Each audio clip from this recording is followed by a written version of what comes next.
छल क्या है? जैसे मैंने आपको अपनी कोई बात बताई, पर्सनल गुप्त बात समझो। जैसे मैंने आपको अपनी एक पर्सनल बात बता दी, क्योंकि मुझे लगा कि आप मेरे दोस्त हैं, मुझे लगा कि आप मेरे शुभ चिंतक हैं, तो मैंने अपना कोई पर्सनल बात मैंने आपसे बताई, लेकिन आपने उस बात को सुनी और आपने जाके लोगों को बता दी। तो आपने मेरे साथ क्या किया? आपने मेरे साथ क्या किया? छल। आपने मेरे विश्वास को तोड़ा है।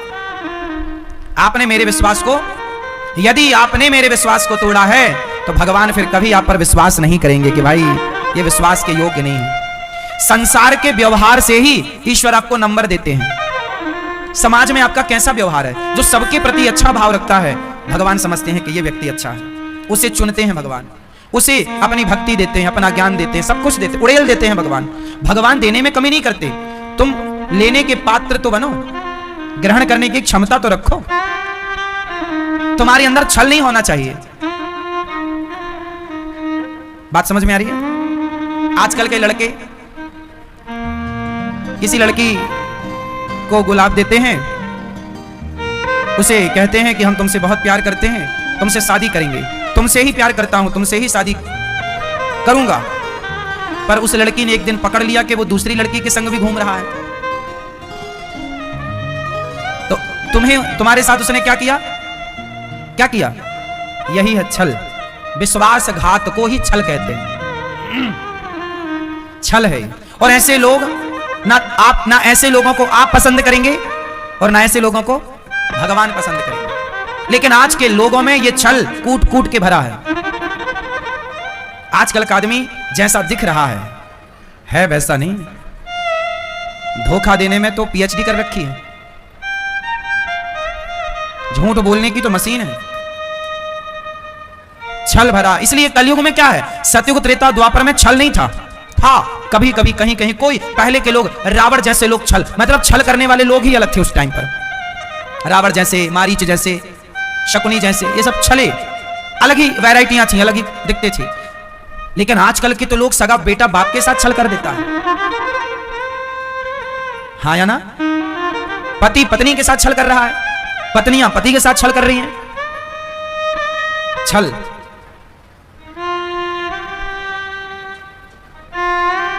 छलावा, ये छल है। अब चलते हैं कपट की ओर। ये कपट क्या है आप बताओ? कपट कहते हैं कि जितना भोजन है वो सारा मुझे ही मिल जाए, आपको ना मिले। बाप की जितनी संपत्ति है वो मुझे ही मिल जाए सारी, बड़े भैया छोटे भैया को बिल्कुल ना मिले। ये भावना, मेरे बेटे को मलाई वाला दूध मिल जाए, जेठानी के बेटे को नीचे का दूध दे देंगे बिना मलाई का। मेरे बेटे को मीठा मीठा आम मिल जाए, जेठानी के बेटे को थोड़ा कच्चा वाला खट्टा वाला पकड़ा दो। मेरे बेटे के रोटी में पूरा घी होना चाहिए लबालब चुपड़ के, और जेठानी का बेटा है इतना सा चुपड़ दो, खुशबू बस आए बस। ये कपट है। ये क्या है? कपट। मैं खाऊं खीर पूरी और कोई घर में मेहमान आ जाए, अतिथि आ जाए, तो उसे सूखी रोटी खवाऊं कि घर में तो कुछ है ही नहीं, सूखी खवा रहे हैं उसे मेहमान को। कुछ लोग ना खीर बनाते हैं और तभी कोई आ गया, बैल बजी, टिन टिन, अरे कोई आ गया, तुरंत देखा छोटे से छेद गेट में नहीं होता, अच्छा फूफा जी आए हैं, आ गई बुआ, लो भैया, तुरंत जाके खीर छिपा देते हैं। छिपा दो जल्दी, नहीं बुआ सबरी खा जाएगी। छिपा दी खीर। अब मेहमान आए बैठे, तो आप तो इंतजार कर रहे हैं कब ये जाएं, कब हमारी खीर ठंडी हुई जा रही है।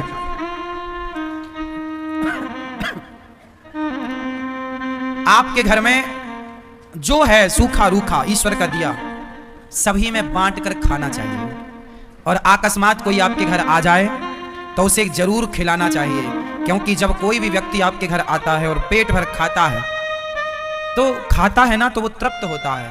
और जब किसी भी व्यक्ति को आप खिलाते हो तो खाए हुए व्यक्ति के भीतर जो ईश्वर बैठे, सबके अंदर भगवान है।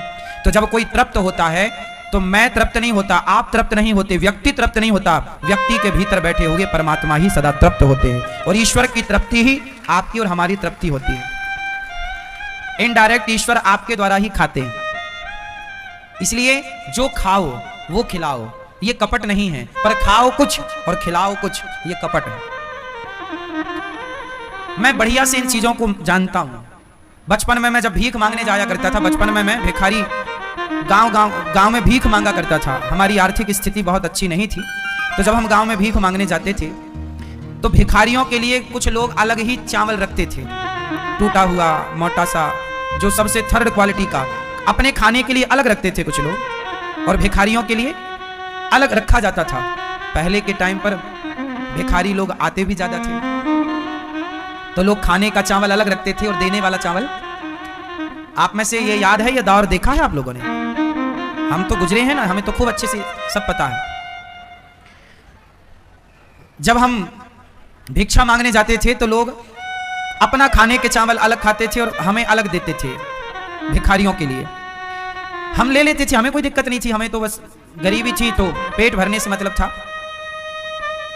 हम तो बस ये पहले ये जानते थे चावल होता है बस। चावल भी नाना प्रकार के होते हैं, ये तो अब जाने। पहले तो बस ये जानते थे कि चावल होता है, चावल खाया जाता है। रोटी होती है, रोटी खाई जाती है, पर रोटी की गेहूं भी कई प्रकार की होती है, ये बहुत बाद में जाने।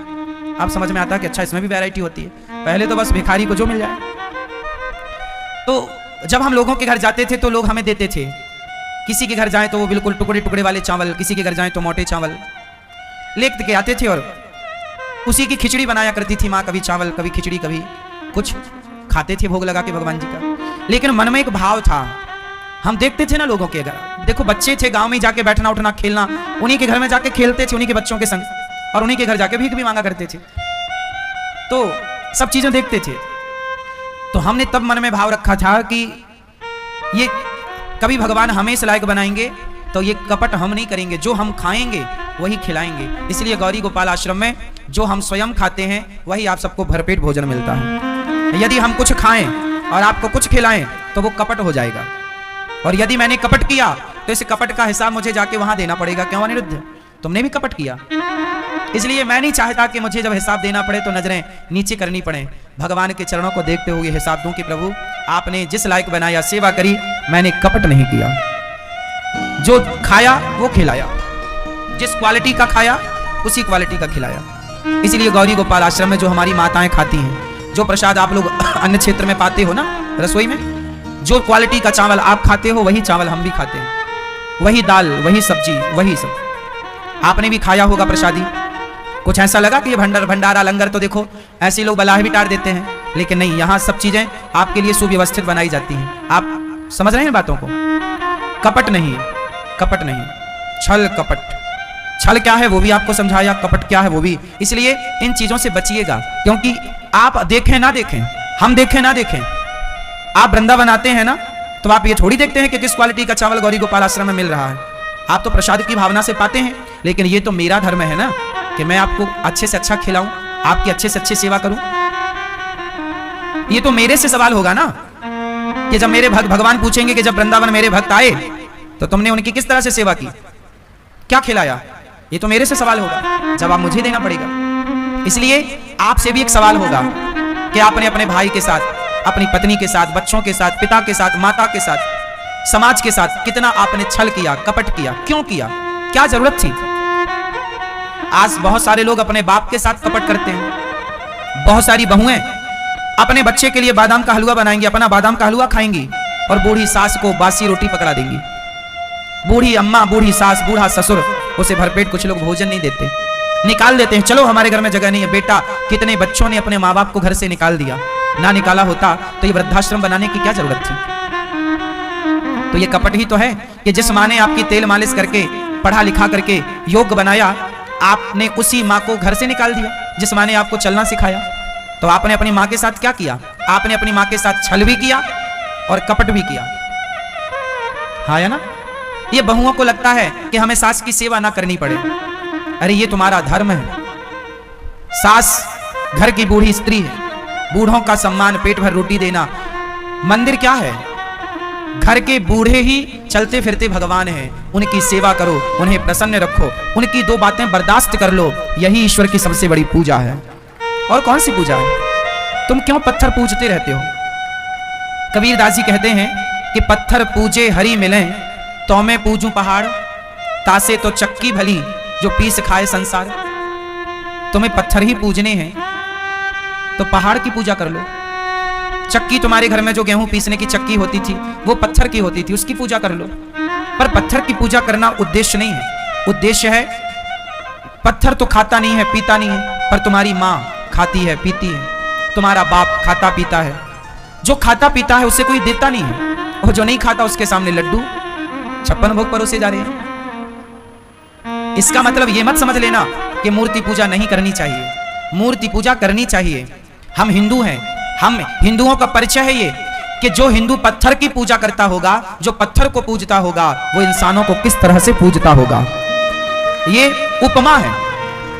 ये क्या है? उपमा है कि जो पत्थर को पूजता होगा वो अपने माँ बाप को किस तरह से पूजता होगा। लेकिन अब कौन समझाए ये दुनिया वालों को कि आजकल के लोग पत्थर ही पूज रहे हैं, माँ बाप को नहीं पूज रहे हैं।